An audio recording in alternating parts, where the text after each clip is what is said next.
हारिब हिदासी संगम अमद लौमी सिंगना 80 ml की चांगदा हापलगा सिजनबियु अनिका फंगफम सिंगदी दीपक enterprises संगाखम बाजार अमदी तिलहा खिदाक जोनफम सिंग सिजनबियु हेरानबे industries limited की आनिका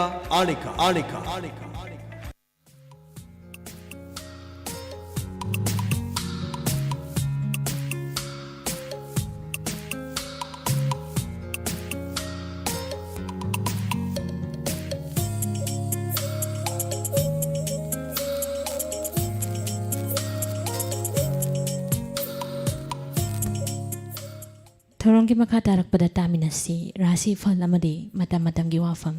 थौरम असिबु लांथोकपीरिबी निर्मला थांगजम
अहानबमक्तदा 91.2 मेगाहर्ट्ज से संदोक्सरिबा डायमंड रेडियो की थौरम ताबिरिबा सिंगबु निर्मला थांगजमना तराम नोक्सरी हौजिक थौरम की मखा सथजरकपदा थमजरी राशिफल अमदी मतम मतमगी वाफम अहानबदा लांथोक्सरी ngasiगी राशिफल मेष राशि अथेंगबदा थौना फवना कानाबा खरा फंगबा नतना निंगबा थुंगबा वागनी पुकनिंग फाथौ अनौब थबक पांगनु नापल तौगनु अमदी होया फगनु लैसा पाखंग सिंगी ओइना वरौनबा लेगनी वृष राशि निंगबा ख्वाइदगी हेना थोंगजब नुमितनी सेलतुम अमदी मिसंग खोमबगी लमदा चाउना कानाबा फंगनी अदुबो पुकनिंग फाथना थौ पांगबदी मथौ तागनी लैसा पाखंग सिंगी ओइना लाइवक फगनी मिथुन राशि लेंगदबा लन तुंगसिनबा ngamba अमदी मिसंग खोमदुना अनौब थौरांग पाइखतपा याबा नुमितनी चुमना चटनबा होतनौ अमदी युमगी वा ताव कानगनी लैसा पाखंग सिंगी ओइना नुंगसिबा फंगनी कर्कट राशि मरुप मपांगी मपानदगी कानबा फंगजगनी पलंबा सेल थुम फंगनी अमदी पाउ नुंगाइबा तागनी लम चटपा कानगनी अदुबो हेना आशा तौगनु मांगनी लैसा पाखंग सिंगी ओइना नुंगसिबा फंगजै सिंह राशि इंथद्रदी नथिन नरल मांगजबा मदी अनम तानबना चादिंग हेनबा काइनबा नुमितनी अरुबा वारेप लौगनु मियामना पामनबा थौ पांगबदी माइ पाकनी लैसा पाखंग सिंगी ओइना तुमिन लैबा फगनी कन्या राशि खोइरांगबा फाथौ चिन कनगनु अमदी येतनबा याबा मरमदा यावरुनु अदुबो ꯁꯦꯜ ꯊꯨꯝꯒꯤ ꯂꯝꯗꯗꯤ ꯃꯥꯏ ꯄꯥꯛꯀꯅꯤ ꯑꯃꯗꯤ ꯅꯤꯡꯕ ꯃꯄꯥ ꯆꯥꯕ ꯈꯔꯗꯤ ꯂꯩꯒꯅꯤ꯫ ꯂꯩꯁꯥ ꯄꯥꯈꯪꯁꯤꯡꯒꯤ ꯑꯣꯏꯅ ꯋꯥ ꯉꯥꯡꯗꯕꯅ ꯐꯒꯅꯤ꯫ ꯇꯨꯂꯥ ꯔꯥꯁꯤ ꯂꯧꯁꯤꯡꯅ ꯁꯥꯃꯨ ꯐꯥꯕꯒꯨꯝ ꯃꯥꯏ ꯄꯥꯛꯀꯗꯕ ꯅꯨꯃꯤꯠꯅꯤ꯫ ꯃꯔꯤ ꯃꯇꯥ ꯅꯛꯅꯕꯁꯤꯡꯒ ꯆꯥꯟꯕꯤ ꯌꯦꯛꯅꯕꯕꯨ ꯂꯥꯏꯅ ꯂꯥꯛꯁꯤꯟꯒꯅꯤ꯫ ꯄꯨꯛꯅꯤꯡꯗ ꯆꯤꯡꯅꯕ ꯂꯩꯔꯕꯁꯨ ꯃꯤꯌꯥꯝꯅ ꯆꯥꯟꯕꯤ꯫ ꯂꯩꯁꯥ ꯄꯥꯈꯪꯁꯤꯡꯒꯤ ꯑꯣꯏꯅ ꯊꯦꯡꯂꯞꯅ ꯅꯤꯡꯕ ꯊꯨꯡꯖꯩ꯫ ꯕ꯭ꯔꯤꯁꯤꯛ ꯔꯥꯁꯤ ꯋꯥꯈꯜ ꯅꯨꯡꯉꯥꯏꯕ ꯅꯨꯃꯤꯠꯅꯤ꯫ ꯑꯣꯏꯖꯕ ꯊꯤꯕꯗ ꯆꯥꯎꯅ ꯀꯥꯟꯅꯒꯅꯤ ꯑꯃꯗꯤ ꯑꯅꯤꯡꯕ ꯊꯕꯛ ꯈꯨꯠꯂꯣꯏꯅ ꯄꯥꯡꯒꯅꯤ ꯑꯃꯗꯤ ꯃꯤꯅ ꯂꯥꯛꯆꯕ ꯉꯝꯂꯣꯏ ꯍꯨꯔꯥꯟꯕꯅꯗꯤ ꯇꯥꯊꯤ꯫ ꯂꯩꯁꯥ ꯄꯥꯈꯪꯁꯤꯡꯒꯤ ꯑꯣꯏꯅ ꯃꯤꯋꯥ ꯂꯧꯒꯅꯨ꯫ ꯙꯅꯨ ꯔꯥꯁꯤ ꯃꯤꯡꯆꯠ ꯍꯟꯊꯕ ꯑꯃꯗꯤ ꯅꯤꯡꯕ ꯃꯄꯥ ꯆꯥꯗꯕ ꯅꯨꯃꯤꯠꯅꯤ꯫ ꯅꯤꯡꯕꯗꯨꯃꯛ ꯃꯥꯡꯗ ꯌꯥꯗꯦ ꯄꯥꯡꯗ ꯌꯥꯗꯦ ꯈꯟꯒꯅꯨ꯫ ꯅꯆꯥ ꯅꯅꯥꯏ ꯑꯃꯗꯤ ꯏꯃꯨꯡꯒꯤ ꯋꯥ ꯇꯥꯕ ꯀꯥꯟꯅꯒꯅꯤ꯫ ꯃꯤꯡꯆꯠꯇꯤ ꯍꯦꯟꯅ ꯐꯪꯖꯒꯅꯤ꯫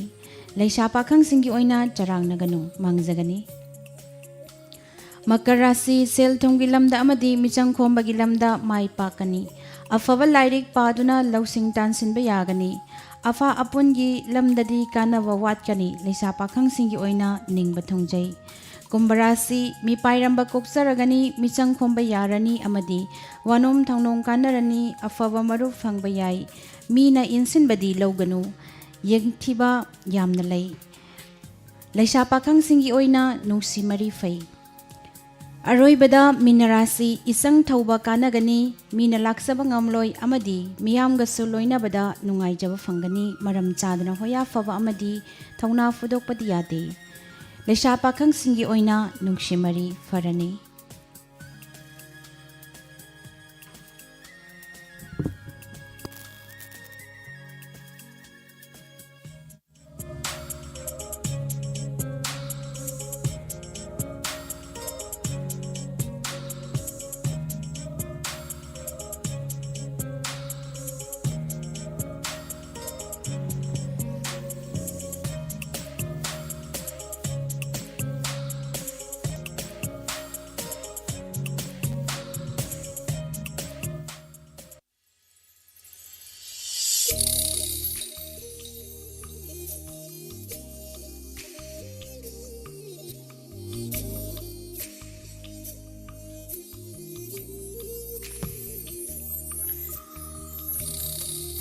ꯉꯁꯤꯒꯤ ꯃꯇꯝꯒꯤ ꯋꯥꯐꯝꯗ ꯄꯨꯗꯨꯅ ꯂꯥꯛꯆꯔꯤ꯫ ꯈꯝꯅꯨꯡꯅꯔꯤꯕ ꯆꯥꯎꯈꯠꯄ꯫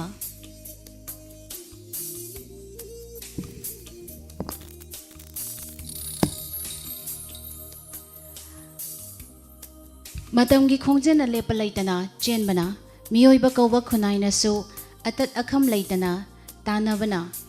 ꯆꯥꯎꯈ꯭ꯔꯕ ꯃꯥꯂꯦꯝ ꯏꯟꯇꯔꯅꯦꯠ ꯃꯇꯦꯡꯅ ꯈꯨꯖꯤꯟ ꯃꯃꯥꯏꯗꯒꯤꯁꯨ ꯍꯦꯟꯅ ꯄꯤꯛꯅ ꯎꯅꯔꯛꯂꯤ꯫ ꯍꯤꯔꯝ ꯑꯃꯠꯇꯒꯤ ꯃꯍꯩꯅ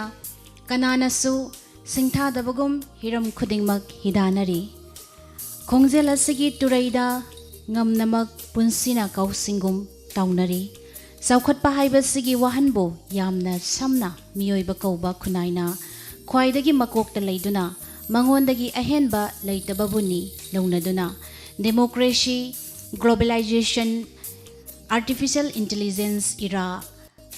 Mars colonisation, post modernism, nuclear race, science age, computer world, science and technology, green revolution, white revolution, अमुक नाथाइदुना चटपा याद्रिबा क्वांटम थ्योरी की क्यूरियोसिटी किल द केट मसु संगली पुनमक्सिना साउखटपगी साउखटपनी हाइना लौबना लोइनना वाइखु खुदिंगदा चानरबा सोजै अमा फंगबगुम लौनरिबना हाइजिनबा ताई ब्रांड गिदी बोतल दगी होली गी वाटर हाइथबसो स्पिरिचुअल फिलोसॉफी बो नाथाइदुना मेटेरियलिस्टिक वर्ल्ड न्यूक्लियर वेपन आमरेसना चाउखटपगी ममल लेपनबदी मियोइबा कौबा खुनाइना मुटख्रबदा पुमनमकी ममल बु करिनो अकुटपदा लैतौबा अतोंबदा लैथोनबा 3 स्टार 5 स्टार 7 स्टार होटलना लाइसंगी असेंगबा मपुनी थौजालदगी हेन्नरकली चाउखटपा हाइबा midyeng asibo hidanaba sakti munnaba haiba wahanthokna hiden amada puduna oyaningba wahanda oinaba laknari hidanabagi marumda aigi haibana mang thaduna cheliba karigino tharoi ningthau phammu mihodaba kanano chirakpa tabani angam upai lakhiba tabani minungsi atonbabu chanbiba sahida amuktang lokpa mahay marongbu anirak ahomlak asida natana alu mairenbu nungjaugum chauhanba masinasu pelak-traduna hainaw pambida jampra pungthol kamla pamliba artificial intelligence sikri white kisu hena haisinglaba matawgum machine-gi click amana chawkraba malem Hitler gum rule tarakadori thamoi pandaba robot kaya gi nungshi minungsi khusinabada hidanaduna chawraba sahar gi chilna chillaba lambi singduda momon minok changdamnaba makok mathang tarubagum nunggi oiba awababu pangi oiba chairakna noktaba yade matagum momon nariba akhang-bagi pautakpo ay apani launaba oiroi luchingba oiroi lamjingba thisi oisi multigender ngammu mangaldi ngamdrabana numit kaya ni chaba fanglaktraba nongsagum ahing sadongdi mihaurak patabani jinga khutka manadaba Mangdana wa ama tungdana wa ama khunai I chuppa lairabagi thawai lalonba huran baduna ningthau oi baduna chawkhatpani khunai miyamgi achauba isugum lakpada puwarida angangba amadi amuba muktabo mihauba lairik laishu haiba kaya miyamgi lan oirakpagani oinaraklagani khanaruba kayaso panglaw launarami adubo election gi matamda mi khaidagi chinba mafam tamna pangba yaugi matawgum ahanba amana chensin khibada matung taba mayamsu mari inakhibagum hupsin nakhi chawkhraba malem pumba ukin while sangna laingak papamnaba pandamda achumba while wayan gidamak matik chaba Pramandugi marumda angauba machubu amuba asangba machubu kayabu angangba poloidana no evidence no crime arimbani all are equal before the law uniform gi sajaina order amani salute ngaksat natadaba masabuna sadan bagi langda thujahauba angauba kot ki marumda lotliba amuba thamoigi lisingna sena leiba thawaigum mibu laboratory gi shagum hinglenba professional ethics na labkhrabada genetic engineering designer baby na kaidoruni kadaidagi human engineer ngamnamak lalon potkum urak labada akhang ahai asengba tasengna lamjing lamtak piba kayana jungle ras haina fongdoknariba makhoi asibo tasengna ngasigi khunaida matamga chana chunana hingba ngamdrabaduna wakhalgi ungjana lakhat khraduna lamakhangda lamchatnaribini haibatabani Apple brand gi pothokpu apamnaba sizinariba kayana Apple logo unanaba humang pumsot pamakai honajaba sakhotpagi khongthangni angakpani angakpa taibang malemgi loinaidraba angakpa marakta afafata haiba wafamduna lapna thamkhraga nongmada chara ani suna fawba chaba fangdaba kaptuna leliba kayagi marakta kanagumbana tangai fadana malem sida tanatana miyoiba khunaida khangbada taraina thoktraba taibang malang palsigi haibadi universe असिदा हाइरिबा ग्रह उपग्रहदा cell कया तिंगदुना मसा मसागी lump कया लैसिनरी मालेमगी अहानबा अनिसुबा लांजाव लोइख्रे पुमनमकना खंख्रे लानगी Mahav ngamnamak चौखटनख्रे अहुम सुबा लांजावदी Coke अहुम सुबा लांजावदी थोक्तनबा चौखटपदा हिदानदुना हाइना मालेमगी ओइबा थाकता याना चेरोल थमख्रे चेरोल दुना थमलिबा चौखटपा हाइबदु अमुक खुदोल ओइना इसिंगी थावगी बायोलॉजिकल वारफेयर लाइरबा मियामना बायो इंडिकेटर एजेंडा कुनगमाथोय हाइना खंगनरबा दी पॉपुलेशन थ्योरी सेल पाइबगी मालेम तंबिरकली मसिदा नतना न्यूक्लियर शक्तिगी हिदानबसिना मालेमदा अचौबा अवोनबा अमा पुरकपदा नतना अनिसुबा लांजाव मतुंगी अचौबा चावखटपगी खुजिंग अममुक ओइरकली चावखटपा हाइबा मायोन अदु असुमना पोख्रबदी स्विट्जरलैंड सनबाग टनल मॉस्कोगुम मेट्रो 2 गुम्बा मरांग कायना लैहनबा ताबनी मसिदी North Korea room 39 USA area 51 हाइबदी अरोनबा मसिंग हेना ngakpa ngamliba makai pajeng firan paigani haibani masidi nuclear winter tamnarakpagum madugi mamaldi Atlantics kauba saharna paklaba isingi ironungda tinki haina thajanariba Italy gi Pompi na ahing amada tanggoy oina khiba pumnamak miyoibagi lamchatna saramchat lomda makai phangba sangsilubagi mahai mahausa kaubilai rembina sengdok piraklabani adungai island kauba leibaki kha thangba samudrada mikupada saki island semkhibagum ngai khibatai chaukhatpagi kham thengba poloi dufauba miyoiba khunai gidamak याइफनबा सेमखिनी सोइदना ताइबंग सेम्बिबा मपुना मालेम इमागिदमक अनौबा मपोक अनिसुबा मालेम अमा मियोइबा खुनाइना मरु हुंद्रिङै चही चा कयागी ममांगदा dinosaurs कौबा फुरुपतुना मक्का फन्ना मखै फंगना चौखत्तुना मालेम पुंबगी मपु ओइदुना पालिङैदा नंहनखिबा अकनबा महौसागी साफु कयाना ngasi मालेमदा खुदोल तंबिरंबगुम असुमना चावखटपगी लिसिंग सिना assume सिंगदुना चटलबदी मियोइबा कौबा सागी मरक्तगी खंथबंगमनबा तोमथिन ओइना थंबिरमलिबसी थवाई पानबा पुमनमक यूथानिसिया गी पाइखटपा तहंदुना लेंगबा ओटपा यादना अना लायेंग हंदुना खंगमद्रबा चाइनागी सीबगी पुंजागिदमक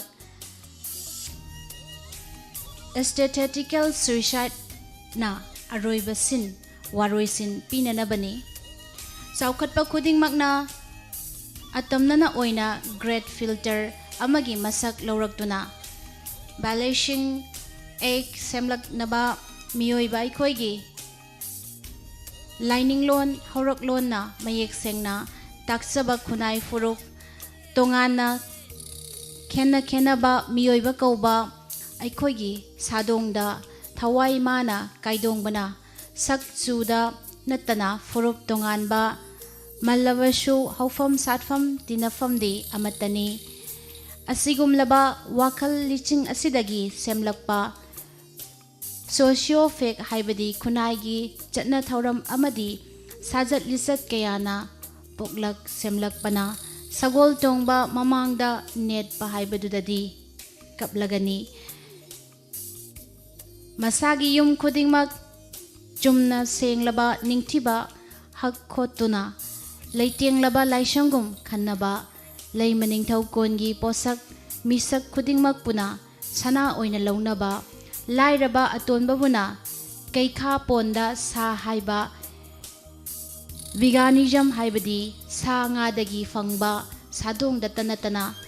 खोइगी येरुम संगोमना चिंगबा फावबा ꯆꯥꯗꯕꯅ ꯃꯤꯑꯣꯏꯕꯗ ꯅꯠꯇꯅ ꯊꯋꯥꯏ ꯄꯥꯟꯕ ꯀꯌꯥꯁꯨ ꯑꯣꯠꯄꯤ-ꯅꯩꯕꯤꯕ ꯂꯥꯛꯅꯕꯅ ꯆꯤꯡꯕ ꯀꯌꯥꯗꯒꯤ ꯉꯥꯛꯊꯣꯛꯆꯒꯅꯤ ꯍꯥꯏꯕ ꯐꯥꯎꯕ ꯊꯌꯥꯏꯅꯗꯨꯅ ꯀꯔꯦꯝ ꯃꯤꯅꯣꯛ ꯂꯥꯡ ꯊꯥꯛꯇꯨꯅ Legislative Assembly or Parliamentary Your Kingdom ꯀꯧꯕ ꯋꯥꯉꯣꯜꯂꯣꯟꯅ ꯗꯦꯃꯣꯀ꯭ꯔꯦꯁꯤ ꯋꯥꯍꯟꯊꯣꯛꯅ ꯉꯝꯕ ꯈꯨꯟꯅꯥꯏꯂꯣꯟꯕꯨ ꯁꯦꯝꯂꯤꯕ ꯂꯩꯉꯥꯛꯂꯣꯟꯁꯤꯡꯗꯒꯤ ꯀꯟꯖꯕ ꯑꯃꯠꯇ ꯉꯥꯏꯔꯕ ꯂꯝꯕꯤ ꯑꯣꯏꯔꯤꯕ ꯃꯤꯑꯣꯏꯕ ꯑꯩꯈꯣꯏꯒꯤ ꯑꯣꯏꯕ ꯅꯨꯡꯄꯥꯟ ꯑꯅꯤꯃꯛꯇ ꯌꯥꯅꯔꯤꯕ ꯆꯥꯎꯈꯠꯄ ꯄꯨꯝꯕꯗꯒꯤ ꯆꯥꯎꯈꯠꯄ ꯑꯊꯣꯏꯕ ꯄꯨꯝꯅꯃꯛꯇꯒꯤ ꯌꯥꯏꯐꯕ ꯑꯃ ꯍꯥꯏꯕꯁꯤ ꯍ꯭ꯌꯨꯃꯦꯅꯤꯖꯝꯇꯅꯤ ꯍꯥꯏꯕꯗꯤ ꯃꯤꯑꯣꯏꯕ ꯑꯃꯅ ꯃꯤꯑꯣꯏꯕ ꯑꯃꯒꯤ ꯃꯐꯝꯗ ꯆꯠꯐꯝ ꯊꯣꯛꯄ ꯊꯧꯒꯜꯂꯣꯟ ꯑꯗꯨꯕꯨꯅꯤ ꯃꯁꯤꯒꯤ ꯑꯋꯥꯕ ꯍꯤꯃꯥꯂय ꯆꯤꯡꯁꯥꯡꯕꯨ ꯆꯦꯛꯄꯤꯟ ꯃꯊꯣꯟ ꯃꯊꯣꯟ ꯈꯥꯅꯕ ꯄꯔꯖꯦꯡ ꯐꯤꯔꯥꯟꯒꯗꯕ ꯅꯠꯇꯦ ꯂꯣꯏꯁꯪ 109ꯗꯒꯤ ꯌꯥꯏꯐꯕ ꯃꯪꯒꯜ ꯅꯤꯔꯨꯒꯗꯕ ꯅꯠꯇꯦ ꯇꯤꯔꯊ ꯈꯨꯗꯤꯡ ꯂꯨꯞꯇꯨꯅ ꯐꯪꯂꯛꯀꯗꯕ ꯅꯠꯇꯦ ꯁꯨꯛꯅꯇꯒꯤ ꯃꯤꯑꯣꯏꯕꯒꯤ ꯊꯃꯣꯏꯒꯤ ꯂꯩꯀꯣꯟꯗ ꯄꯨꯛꯀꯩ ꯆꯣꯟꯅ ꯂꯩꯀꯥꯐꯟꯅ ꯁꯥꯠꯂꯤꯕ ꯊꯧꯒꯜꯂꯣꯟꯒꯤ ꯃꯁꯛꯇꯨꯗꯅꯤ ꯃꯁꯤꯅꯤ ꯉꯁꯤꯒꯤ ꯄꯨꯖꯔꯛꯂꯤꯕ ꯃꯇꯝ ꯃꯇꯝꯒꯤ ꯋꯥꯐꯝ